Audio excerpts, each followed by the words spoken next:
రాబోయే రోజుల్లో ఆంధ్రప్రదేశ్లో జగన్మోహన్ రెడ్డి సీఎంగా గెలిస్తే తెలంగాణలో రేవంత్ రెడ్డి పని అవుట్, ఇదే కేసీఆర్ ఫార్ములా అంటూ ఒక వార్త సోషల్ మీడియాలో ఇప్పుడు చక్కర్లు కొడుతున్నటువంటి నేపథ్యంలో అసలు కేసీఆర్ ఫార్ములా ఏంటి అని తెలుసుకునేదానికి మనతో పాటు ప్రముఖ రాజకీయ విశ్లేషకులు, ప్రముఖ సీనియర్ జర్నలిస్ట్ సిఎస్ రావు గారు మనతో ఉన్నారు. సార్తో మాట్లాడదాం. Sir, hi sir. హలో. రాబోయే రోజుల్లో ఆంధ్రప్రదేశ్లో జగన్మోహన్ రెడ్డి గనక మళ్ళీ అధికారంలోకి వస్తే తెలంగాణలో రేవంత్ రెడ్డి పని అవుట్, అదే కేసీఆర్ ఫార్ములా అంటూ ఇప్పుడు ఒక వార్త సోషల్ మీడియాలో చక్కర్లు కొడుతూ ఉంది. ఏంటి సార్ అసలు కేసీఆర్ గారి ఫార్ములా ఏంటి? ఇప్పుడు కేసీఆర్కి ఉన్నటువంటి ఆప్షన్ ఒకటే ఒకటి, అదేంటంటే ఆంధ్రప్రదేశ్లో జగన్మోహన్ రెడ్డిని గెలిపించాలి. ఆంధ్రప్రదేశ్లో ఆయన కానీ గెలిస్తే మరోసారి జగన్మోహన్ రెడ్డి కేసీఆర్ యొక్క ఆటలు కొంత సాగేటువంటి అవకాశం ఉంది. అదేంది కేసీఆర్ ఆటలు ఎలా సాగుతాయి అని చెప్పి అనుకోవచ్చు. జగన్మోహన్ రెడ్డి నరేంద్ర మోడీకి రాజకీయపరమైనటువంటి బంధం ఉందని చెప్పి అందరికీ తెలుసు, రాజకీయేతరమైనటువంటి బంధం కూడా ఉందని చెప్పి తెలుసు అందరికీ. ఆ బంధం కొనసాగాలంటే రాజ్యాధికారం నరేంద్ర మోడీకి ఉండాలి, రాజ్యాధికారం జగన్మోహన్ రెడ్డికి కూడా ఉండాలి. ఈ బంధం కొనసాగాలంటే ఇద్దరికీ ఉండాలి రాజ్యాధికారం. అలా కాకుండా ఉంటే ఒకవేళ కేంద్రంలో కనుక నరేంద్ర మోడీ రాజ్యాధికారానికి దూరం అయితే జగన్మోహన్ రెడ్డి ఇమీడియట్గా ఇంకొక వైపు వెళ్ళిపోయే అవకాశం ఉంది, ప్లేట్ ఫిరాయించేటువంటి అవకాశం ఉంది. లేదు జగన్మోహన్ రెడ్డి ఆంధ్రప్రదేశ్లో ఓడిపోయారు అనుకో, అధికారంలో రాలేదనుకో, ఏ 3-4 ఎంపీలు మీలేదనుకో, ఇతనితో నాకేం సంబంధం అని చెప్పి ఆయన దూరం అయ్యేటువంటి అవకాశం ఉంది, బంధం తెగిపోయేటువంటి అవకాశం ఉంది. బంధం దిగిపోవడం పలకరించుకోరని కాదు, ఫెవికాల్ బంధం అంత ఉండదు. సో కాబట్టి ఇప్పుడు వాళ్ళిద్దరికి బంధంతో కేసీఆర్కి ఏం సంబంధం అనొచ్చు. ఇప్పుడు వాళ్ళిద్దరికి బంధం ఉంటేనే కేసీఆర్ సేఫ్ సైడ్ ఉంటారు, లేదంటే కేసీఆర్కి సంబంధించి ఇబ్బందులు రెడీ అయ్యే అవకాశం ఉంది. ఒకటి. రెండు, ఇక్కడ రేవంత్ రెడ్డి ప్రభుత్వం నుంచి దించేయాలనేది కేసీఆర్ యొక్క ఆలోచన. అందుకే ఈ మధ్యకాలంలో ఏం చెప్పాడు, నాకు 25 మంది ఎమ్మెల్యేలు కాంగ్రెస్ వాళ్ళు టచ్లో ఉన్నారు, రేవంత్ రెడ్డి ప్రభుత్వం నిలబడదు లోక్సభ ఎన్నికల తర్వాత అని చెప్పి కేసీఆర్ చెప్తున్నాడు. కానీ మొన్న ఒక అంటే మీడియాకి ఇచ్చినటువంటి ఇంటర్వ్యూలో రేవంత్ రెడ్డి సర్కారు 5 సంవత్సరాలు ఉండాలని నేను కోరుకుంటున్నా, ఎందుకంటే ఈ 5 సంవత్సరాల్లో ఆయన వైఫల్యాలు ఏంటనేది జనాలకు అర్థమైద్ది, ఆయన పరిపాలన ఎలా ఉంటుంది అనేది కూడా జనాలకు అర్థమైద్ది అనే రైతులు కూడా ఆయన ఇంటర్వ్యూలో చెప్పాడు. ఉండాలనుకుంటున్నాను అని చెప్పాడు, ఉండాలనుకుంటున్నాను కానీ నిలబడే అవకాశం లేదని చెప్పాడు. ఓకే, ప్రభుత్వం ఉండాలనుకుంటున్నాను, ఉంటే కనుక 5 సంవత్సరాలు ఈయనేది తెలుస్తుంది, కానీ ఈ లోపలే అది పడిపోయే అవకాశం ఉంది అనేది చెప్తున్నారు. కేటీఆర్ అయితే డైరెక్ట్ గా ఆయన అసలు బీజేపీలోకి వెళ్ళిపోతారని చెప్తున్నాడు కేటీఆర్. ఈ హరీష్ రావు అయితేనేమో అసలు నేను రాజీనామా పత్రం జైలు వచ్చి పెట్టుకుని తిరుగుతున్నాను, నీకు ఎంపీలు గెలిచే అవకాశం లేదు, కావాలంటే చూసుకొని ఏదో ఛాలెంజ్ చేస్తున్నాడు ఆయన. ఏదో హరీష్ రావు పార్టీకి హరీష్ రావు ఛాలెంజ్ చేస్తున్నాడు. సో మొత్తం మీద అందరూ ఇప్పుడు బీజేపీ కూడా ఏం చెబుతుంది, రేవంత్ రెడ్డి ప్రభుత్వం నిలబడదని చెబుతున్నారు. 2 digits దాటితే బీజేపీకి తెలంగాణలో రేవంత్ రెడ్డి కష్టం ఉండేవారు. ఆల్రెడీ బీజేపీ ఎలా ఆపరేషన్ చేస్తుందో మనకి అన్ని రాష్ట్రాల్లో చూస్తున్నాం, నిలబడే అవకాశం లేదు. దానికి కోఆపరేటివ్ కూడా కేసీఆర్ చేస్తాడు. రేవంత్ రెడ్డి తప్ప ఎవరు సీఎంగా ఉన్నా కేసీఆర్కి ఓకే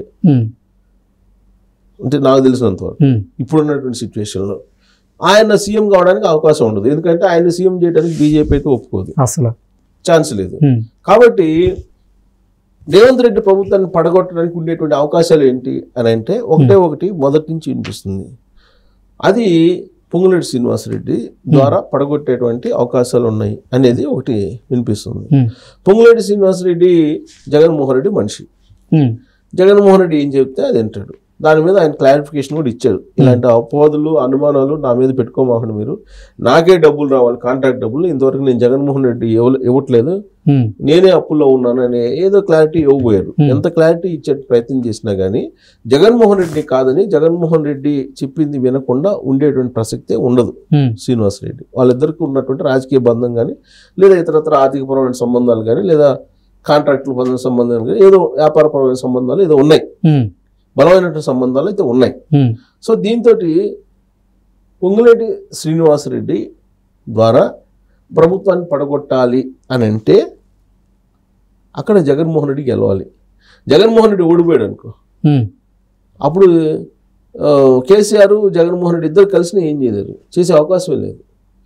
ఆంధ్రప్రదేశ్లో అధికారంలో ఉంటే జగన్మోహన్ రెడ్డి నరేంద్ర మోడీ కూడా సపోర్ట్ చేస్తారు, నరేంద్ర మోడీకి జగన్మోహన్ రెడ్డికి కూడా కొంచెం బంధం ఉంటుంది. కదా. దాన్ని డైరెక్ట్గా కేసీఆర్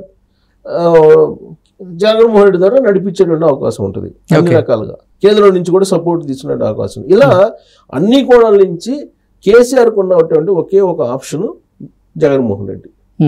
జగన్మోహన్ రెడ్డి ఎన్నికల్లో గెలవకపోతే కేసీఆర్ జగన్మోహన్ రెడ్డి ఇద్దరు క్లోజ్. ఓకే, జగన్మోహన్ రెడ్డి గెలిస్తే రేవంత్ రెడ్డి క్లోజ్ అవుతాడనేది కేసీఆర్ యొక్క ఫార్ములా.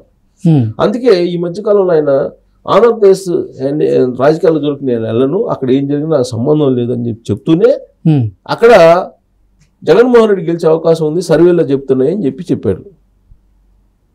జగన్మోహన్ రెడ్డికి గెలిచే అవకాశం ఉందని ఎందుకు చెప్తాడు కేసీఆర్? అవసరం ఏంది, నాకు రాజకీయాలు ఏమైపోయినా నాకు సంబంధం లేదు అన్న కేసీఆర్ జగన్మోహన్ రెడ్డి గెలుస్తారని అలా ఎందుకు చెప్పారు? ఎందుకు చెప్పినట్టు? మరి ఆయన సర్వే కరెక్ట్ అయితే రాహుల్ 100 సీట్లు రాసుకో, ఈసారి నేను గెలుస్తున్నాను, మళ్ళీ గవర్నమెంట్ ఫామ్ చేస్తాను, మూడోసారి దేశాన్ని నేను బీఆర్ఎస్ పార్టీని విస్తరింపజేస్తాను, మన టార్గెట్ ఢిల్లీ పీఠం అని చెప్పాడు కదా. రాహుల్ రాసుకో అన్నాడు కదా. మరి ఏమైంది సీన్ కట్ చేస్తే? ఆయన సర్వేలు ఏమైపోయినాయి? ఇప్పుడు ఆయన సర్వేల మీద కూడా సోషల్ మీడియాలో ట్రోల్ చేస్తున్నారు. ఆయన అన్నటువంటి నా సర్వే ప్రకారం జగన్మోహన్ రెడ్డి గెలుస్తాడని చెప్పి అన్నాడు కదా. నాకున్న సమాచారం ప్రకారం ఆంధ్రప్రదేశ్లో మళ్ళీ జగన్మోహన్ రెడ్డి అధికారంలోకి రాబోతున్నాడు అన్నారు కదా. రాజకీయాలతో అక్కడ సంబంధం లేదని అంటూనే ఇది అన్నారు కదా. అంటే దాని అర్థం ఏంటి? జగన్మోహన్ రెడ్డి గెలవాలని చెప్పి మరోసారి కోరుకుంటున్నాడు ఆయన. ఆయన కోరిక అది. జగన్మోహన్ రెడ్డి ఇంకోసారి రావాలి ఆంధ్రప్రదేశ్లో అనేది కేసీఆర్ యొక్క కోరిక. ఆయన కోరిక ప్రకారం 2019లో జగన్మోహన్ రెడ్డి వచ్చారు. జగన్మోహన్ రెడ్డి వచ్చిన తర్వాత ఆంధ్రప్రదేశ్ పరిస్థితి ఏందో తెలుసు అందరికి. ఆంధ్రప్రదేశ్ పరిస్థితి అందరికి తెలియటం కాదు, ఆంధ్రప్రదేశ్ పరిస్థితి ఏంటంటే తెలంగాణ అసెంబ్లీలోనే కేసీఆర్ చెప్పాడు కదా. అనేక సందర్భాలు ఏం చెప్పాడు? అమరావతి ప్రాజెక్ట్ కూలిపోయినందువల్లనే తెలంగాణలో భూముల రేటు పెరిగినాయి చెప్పాడు కదా. ఒకప్పుడు ఆంధ్రప్రదేశ్లో ఎకరా అమ్మితే ఇక్కడ 3 ఎకరాలు వచ్చాయి తెలంగాణలో, ఇప్పుడు తెలంగాణలో 1 ఎకరా అమ్మితే అక్కడ 10 ఎకరాలు వస్తుందని చెప్పాడు కదా. ఇదే కేసీఆర్ కదా చెప్పింది. మరి ఇదే కేసీఆర్ 2019లో జగన్మోహన్ రెడ్డిని అక్కడ గెలిపించడానికి 4 రకాల ప్రయత్నాలు చేశాడు కదా. చేశాడా లేదా? సో కాబట్టి ఇక్కడ కేసీఆర్కి ఏంటంటే రాజకీయపరమైనటువంటి ప్రయోజనాలు, ఆర్థికపరమైన ప్రయోజనాలు తప్ప అతనికి రాష్ట్రాల సంబంధించినటువంటి బాధ్యతలు కానీ లేదంటే రాష్ట్రాలు బాగుండాలని కానీ అనుకునేటువంటి వ్యక్తి కాదు అనేది ఇప్పుడు ఆయన గురించి మాట్లాడుకుంటున్నారు. ఎందుకని మాట్లాడుకున్నారంటే ఈ ఉద్యమం పేరు చెప్పి మోసం చేశాడు తెలంగాణ సమాజాన్ని అని చెప్పి ప్రజలందరూ తిరస్కరించి అక్కడ మూలం కూర్చోబెట్టారు. సో ఇప్పుడు ఎలాగైనా సరే మళ్ళీ రేవంత్ రెడ్డిని దించేయాలి అనేటువంటి పథకంలో భాగంగా జగన్మోహన్ రెడ్డిని గెలిపించే ప్రయత్నం చేస్తాడు. కాకపోతే అంతకుముందు డైరెక్ట్గా చేస్తాడు, ఇప్పుడు ఇండైరెక్ట్గా చేస్తాడు ఆయన. సో జగన్మోహన్ రెడ్డి గెలవకపోతే మాత్రం ఇప్పుడు ఆల్రెడీ తెలంగాణ సమాజం ఒక రెక్కని నరికేసింది. ఇప్పుడు జగన్మోహన్ రెడ్డి అక్కడ ఓడిపోతే 2వ రెక్క కూడా దిగిపోద్ది ఇక్కడ. సో కాబట్టి అప్పుడు పవర్స్ ఉండవు, ప్లస్ జగన్మోహన్ రెడ్డికి నరేంద్ర మోడీ కూడా బంధాలు దిగిపోతాయి. సో టోటల్గా కొలాప్స్ అయ్యే అవకాశం. అలా కాకపోతే మాత్రం రేవంత్ రెడ్డికి మూడినట్టే. రేవంత్ రెడ్డిని అధికారం నుంచి దింపడానికి జగన్మోహన్ రెడ్డి ద్వారా ప్లే చేయడానికి అవకాశం ఉంది కేసీఆర్. అంత బంధం ఉంది కేసీఆర్ కన్నా జగన్మోహన్ రెడ్డికి ఇద్దరికి కూడా. కాబట్టి ఇక్కడ రేవంత్ రెడ్డి అప్రమత్తం కావాలి. ఇప్పుడు రేవంత్ రెడ్డికి ఇంపార్టెంట్, చంద్రబాబు నాయుడు వాళ్ళకన్నా కూడా రేవంత్ రెడ్డికి ఇంపార్టెంట్. తీసుకొచ్చుకున్నటువంటి అధికారాన్ని కోల్పోయేటువంటి ప్రమాదం ఉంది అక్కడ కనుక జగన్మోహన్ రెడ్డి గెలిస్తే. కాబట్టి రేవంత్ రెడ్డి బహుశా రేవంత్ రెడ్డికి తెలియని విషయం కాదు. రేవంత్ రెడ్డికి మనం చెప్పేంత అమాయకుడైతే కాదు. ఆల్రెడీ రేవంత్ రెడ్డికి తెలుసు ఆడ ఆంధ్రప్రదేశ్లో జగన్ వస్తే ఇక్కడ వైద్యం తెలుసు తెలంగాణలో. అందుకని బహుశా కేసీఆర్ ఫార్ములా ఏదైతే ఉందో దాన్ని విచ్ఛిన్నం చేసే అవకాశం ఉంది రేవంత్ రెడ్డి కూడా.